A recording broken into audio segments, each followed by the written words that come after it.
የመጀመሪያ ጊዜ አባቴን የጠየኩት ስለባሌ ምክንያቱም ባካር አንተዋወቅም። ባካር ስላችሁ በስልክ እናወራለን፣ ባካር ግን አንተዋወቅም። ይሄን ነገር ማውራት አልፈልግም። ወደፊት እናወራው ይሆናል ከሱ ጋር ማለት ነው እና እንዴት እንደተዋወቅን ማለት ነው እና ከዛ ከአባቴ ጋር ግን ይተዋወቃሉ።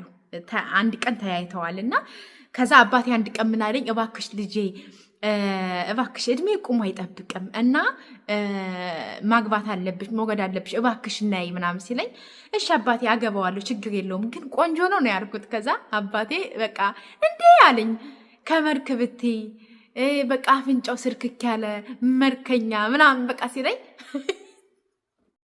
ብዙ ጊዜ ኮሜንት ላይ አያለው ማለት እቃ ስትገዙ በብዛት እቃ ምናምን ስትገዙ እቃ ስታሟሉ ብዙ ጊዜ ከኔ ብቻ ሳይሆን አንዳንድ ቦታ ራሱ አያለሁኝ ሴቶች እቃ ገዘው ይሄን ግን አደረኩኝ ምናምን የሚባል ኮሜንት ሳይ በጣም ይገርመኛል። በነገራችን ላይ አንዲት ሴት ሲጀመር ገና ለገና ባላገባለውና እሱ ያሟላል እሱ እንደዚህ ያደርጋል ምናምን ብላ መጠበቅ የለባትም። ካላት ምን ችግር አለው ብታሟላ ማለት ነው። አንዳንድ ጊዜ በምን አምናለሁ መሰላችሁ? በፍቅር አምናለሁ። ግን ፍቅር ብቻውን ምንም እንደማይሰራም ደግሞም አውቃለሁኝ።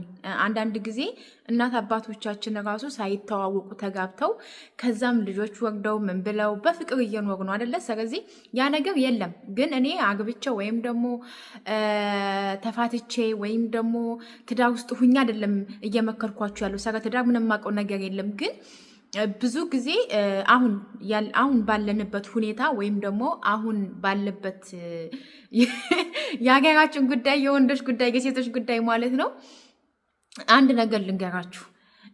ብዙ ጊዜ አሁን ሴት ልጅ የምታፈቅረው ወንድ በቃ ቤት አሟርቶ መኪና ገዝቶ ሁሉን ነገር ሙሉ አድርጎ ቤት ስትገባ ደስ ይላታል አይደለም?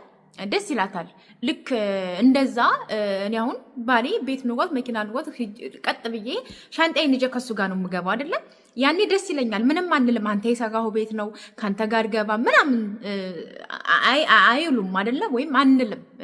እና በተቃራኒው ደግሞ ሴቶች አሁን ላይ ቤት ሰርተው እቃ አሟርተው ምን ብለው ያፈቀሩትን ወንድ ማስገባት አይከብዳቸውም። ምንድነው የሚከብዳቸው? የሰው አሉባልታ፣ ሰዎች ምን ይሉኛል፣ ሰዎች እንደዚህ በቃ ብዙ ነገር አለ። እና እኔ አሁን የምነግራችሁ ነገር አለ። ለምሳሌ አንቺ ቤት ሰርተሽ እቃ አሟርተሽ ምን ብለሽ እየኖርሽ የሆነ ሰው ወደ ህይወትሽ ከመጣ ያ ሰው የግድ ቤትና መኪና ሊኖረው አይገባም። የእውነት ነው የምላችሁ፣ አይገባም። ምንድነው እሱ ማሟላት ያለበት? ሰላም ሰላም፣ እንዴት ናችሁ ውድ ሀገሬ ልጆች? በያላችሁበት ሰላማችሁ ይብዛልኝ። ሙሉዓለም ነኝ።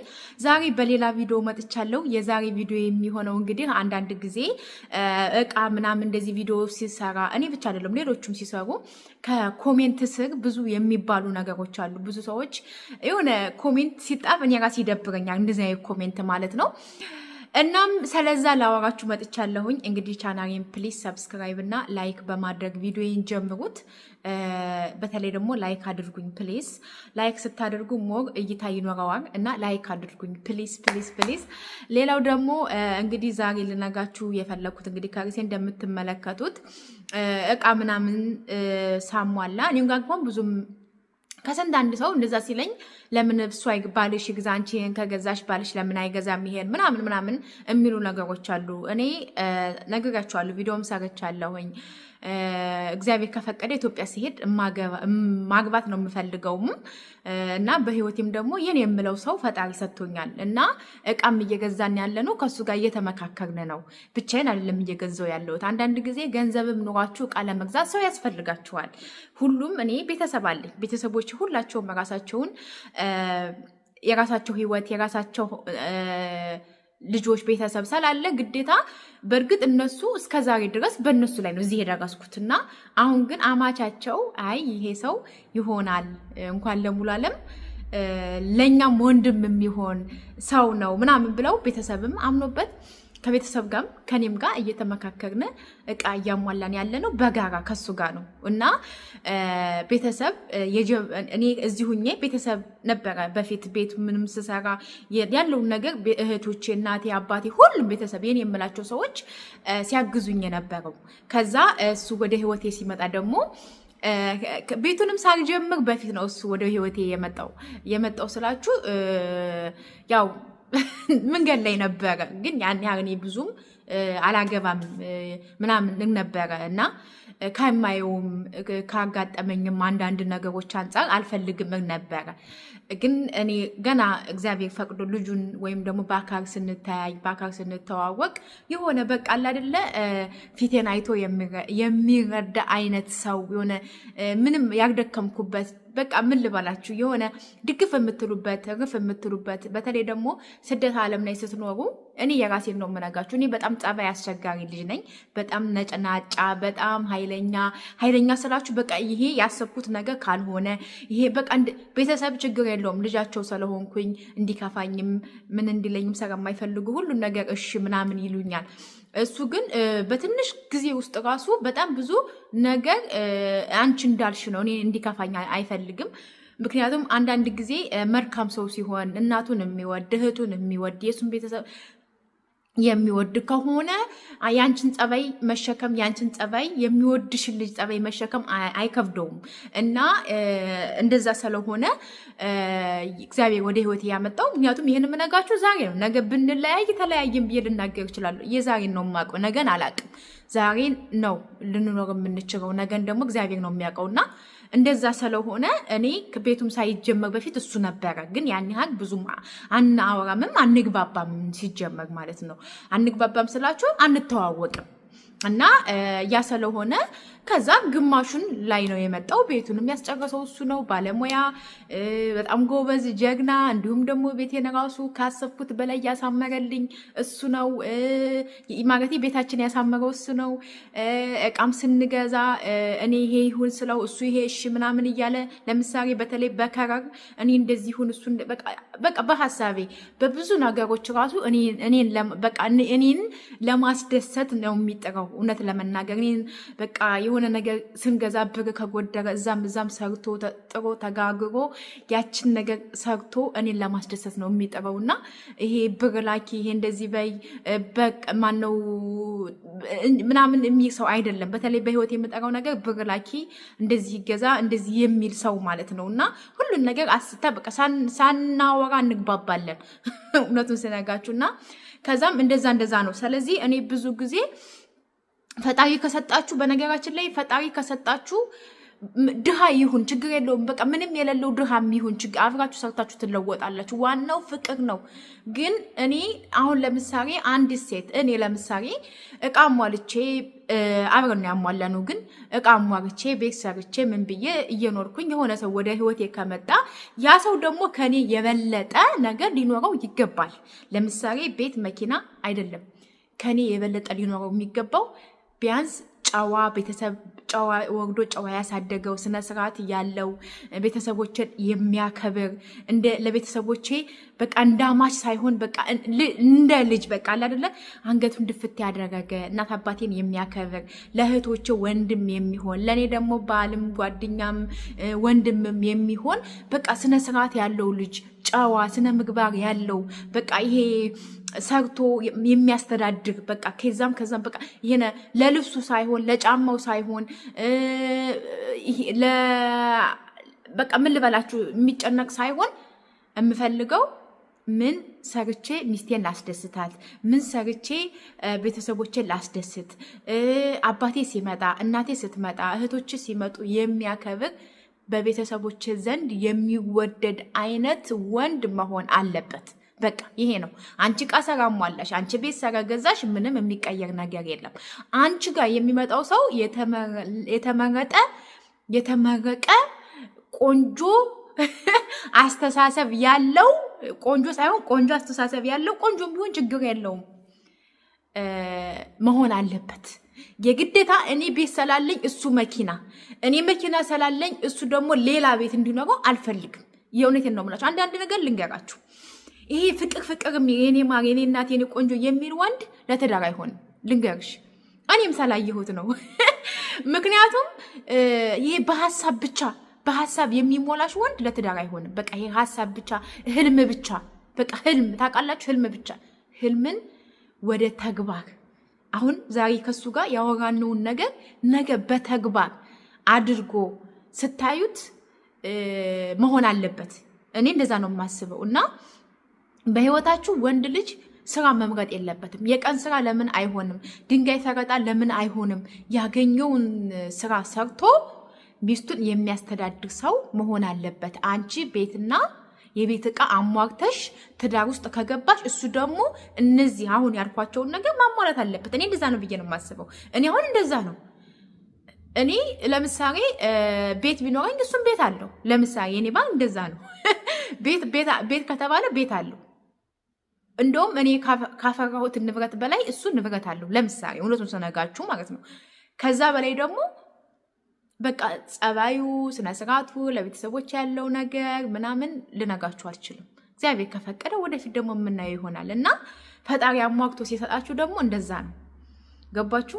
አንዳንድ ጊዜ የግድ እግዚአብሔር እኮ ወደ ህይወታችሁ አንዳንድ ጊዜ በጣም የምታፈቅሪው በጣም የምትወጂው ምናምን ይሄ ፍቅር መስሎሽ ፍቅር የምትይው ወንድ ላንቺ ላይ ሆን ይችላል። ከዛ በሆነ መንገድ ያ ሰው ካንቺ ሲሄድ ካንቺ ሲርቅ ፈጣሪ ሌላ ያንቺ ያለውን ሰው እያዘጋጀልሽ ነው። በቃ ይሄ ሰው እንደማይሆንሽ ሰረሚያቅ ነው። በነገራችን ላይ ከስደት ዓለም ላይ ኑራችሁ ኢትዮጵያ ስትሄዱ ማርያምን ነው የምላችሁ ለሁሉም እህቶች የምመኘው እኔ ድግፍ የምትሩበት እርፍ የምትሉበት በቃ አለ አይደለ የሆነ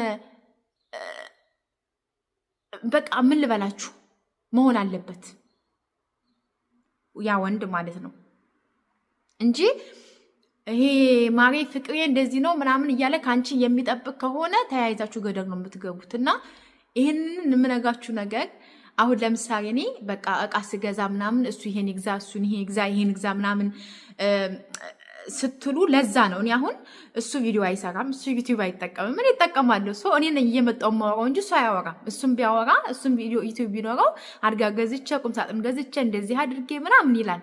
ገባችሁ? ስለዚህ እኔ ነኝ እኔ አሁን ብዙ ጊዜ እቃ ሲገዛ እንዲሆነ ይሄን ገዛው ይሄን አደረኩ ምናምን እምላችሁ ብዙ ጊዜ ሞራን ይሆናል። በነገራችን ላይ እስኪ አንዲት ኢትዮጵያ ሄዳ የሆነች ሴት ኢትዮጵያ ሄዳ ወይኔ ኑሮ ተወዷል፣ ወይኔ እንደዚህ ሆኗል፣ በዚህ ወጥቶ በዚህ ገፍቶ ምናምን በቃ ኑሮ ውድነት ስትነጋችሁ አይ ኢትዮጵያ አልሄድም በቃኝ ነው የምትሉት አይደለ? ግን በትንሽ ብር እንደዚህ ገዛው፣ በዚህ ብር እንደዚህ አደረኩኝ፣ ኢትዮጵያ እንደዚህ ስትሉ ደግሞ ያቺ ሰው ደግሞ ለማድረግ ለመግዛት የሆነ ነገር ለማድረግ ሞራኑ ይኖራታል። በቃ የሆነ እንዴ እንደዚህ ነው እንዴ በቃ እንደዚህ ኮነማ እንደዚህ አደርጋለሁ ብላ የሆነ እንትን እንድትል ነው እንጂ እዚህ ጋር እኔ መጥቼ ዩቲዩብ እየከፈረኝ አይደለም፣ ዩቲዩብ እኔ ገንዘብ እያገኘሁ አይደለም። ግን ዝም ብዬ አንዳንድ ጊዜ ሞራል እንዲሆናችሁ የሆነ ትምህርት ማለት በቃ እኔም እችላለሁ። እንዴት ነው አንዳንድ ጊዜ ጓደኛችሁ መታ እንዲህ አደረኩኝ እንዲህ አድርጊ ምናምን ስትላችሁ አይ እኔ አልችልም ስትላችሁ አረ ትችያለሽ ለምንድን ነው የማትችይው እንዲህ አድርጊ ምናምን በሀሳብ ስትነጓት ምን ያህል ሞራሏ ከፍ እንደሚል ሁላችንም እናውቀዋለን። ግን እሷም ስታለቅስ አንቺ የምታለቅሽ ከሆነ ምንም ህይወት በቃ ከባድ ነው የሚሆንብሽ። ስለዚህ እኔ አሁን ይሄንን ነገር ልነጋቸው የፈለኩት ብዙ ጊዜ እቃ ስንገዛ ባልየው ይሄን ይግዛ ባልየው እንደዚህ አድርግ አንቺ ነው። በነገራችን ላይ እንዳልኳችሁ ነው በቃ እኔ ቤትና እቃ ካሟለው እሱ ደግሞ ቢያንስ እኔ ጸባይ የለኝም፣ እሱ ጸባይ ሊኖረው ይገባል። እኔ በቃ በትንሽ ነገር ማለቅስ በትንሽ ነገር የሚከፋይ ከሆነ እሱ ደግሞ በሀሳብም በምንም ጠንካራ ጎበዝ ጀግና ሰርቶ ጥሮ ግሮ ቤተሰቦቹን የሚያስተዳድር ሰው መሆን አለበት። የግድ መኪናና ቤት ሊኖረው አይገባም ባይነኝ እኔ እንደ ሀሳብ ማለት ነው። በሌላው ደግሞ ብዙ ጊዜ ስደት ዓለም ላይ ሁላችንም በተለይ ውሃው ይሁን አላቅም ምግቡ ይሁን አላቅም ብቻ ምን እንደሆነ ባላውቅም እኔ በጣም ነው ቶሎ የሚከፋኝ፣ ቶሎ ነው እንባዬ የሚቀድመኝ፣ ቶሎ ነው የምረበሸው። በዛው ልክ ደግሞ ቶሎ ደስ በቃ ወደ እስቃለሁ እና ከዛ አንጻር ነው እኔ እና ከእናንተ የተሻለ መሆን አለበት ብዬ ያሰብኩት ማለት ነው። ስለዚህ ገንዘብ ይሄዳል፣ ገንዘብ ይመጣል። ግዴታ ደግሞ እሱ መኪና ካላመጣ ብዬ ቁሜ መቼም አልቀርም አይደለ? ፈጣሪ እዛ ቤት እኔ ቁጭ ብዬ እሱ መኪና እስከሚገዛ እሱ የኔ ባልማ እንዲህ እስከሚኖረው ድረስ አላገባም ማለት የለብንም። ስለዚህ ይሄን አስተሳሰባችን መቀየር አለብን ብዬ አስባለሁ። ይሄ አመለካከት የኔ አስተሳሰብ ነው። በቃ እንዳልኳችሁ ነው። እኔ በፊት ቆንጆ ወንድ ነጠራ የሚለብስ ቤተክርስቲያን የሚሄድ ምናምን ደግሞ ነበረ። ለምን በሃይማኖቴ በጣም ደካማ ሰነፍ ሰው ነኝና በቃ በሃይማኖቴ የሚያጠናክረኝ በቃ አላለ ቤተክርስቲያን እንሄድ የሚለኝ ሰው ነጠራ ለብሶ ነጠራ ለብሼ ቤተክርስቲያን የምንሄድ ሰው እንደዛ ነበር። እና በፊት ነጠራ የለበሰው ወንድ ሁሉ በስመ አብ በቃ ታድለው ሚስቱ ታድጋ ምናምን ነበር የምለው። ግን ፈጣሪ ደግሞ የእናንተን ሰው ያመጣላችኋል። እና እኔ እግዚአብሔር ይመስገን እስካሁን ድረስ ያለምኳቸው የልጅነቴ ህልሞች እውን እየሆኑ ነው። ነገ ጧት ደግሞ በአካል ስኖረው የምታዩት ይሆናል። ፈጣሪ እንግዲህ ዩቲዩብን ካቆየ ማለት ነው። ስለዚህ እኔ የምላችሁ ይሄንን ነው። እና እኔ በቁንጅና ምን ነበረ፣ ግን እንደ አጋጣሚ ነው ባሌ ቆንጆ ነው።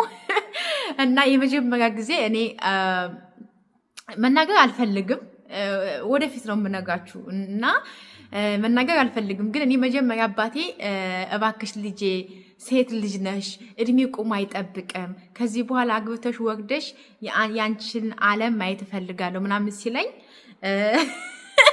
ብቻ ምን እንዳልኩት አላቅም። ያው ከኔ ቀድሞ አባቴ ጋር ስለሚተዋወቅ ባሌ ከዛ አባቴ አልኩት እኔ በአካል ስለማላውቀው ማለት ነው። ያው በስልክ ነው እናወራለን፣ ግን እንደዚህ ፎቶ ምናምን አንላላክም። ከዛ ምንድን ነው ያልኩት፣ ቆንጆ ነው ያልኩት አባቴ ማለት ነው። ቆንጆ ነው አባቴ ያልኩት ማለት ነው። ከዛ እንዴ ልጄ መልክ ብትይ ጸባይ ብትይ በቃ ምን ልበልሽ ነው ያለኝ። እና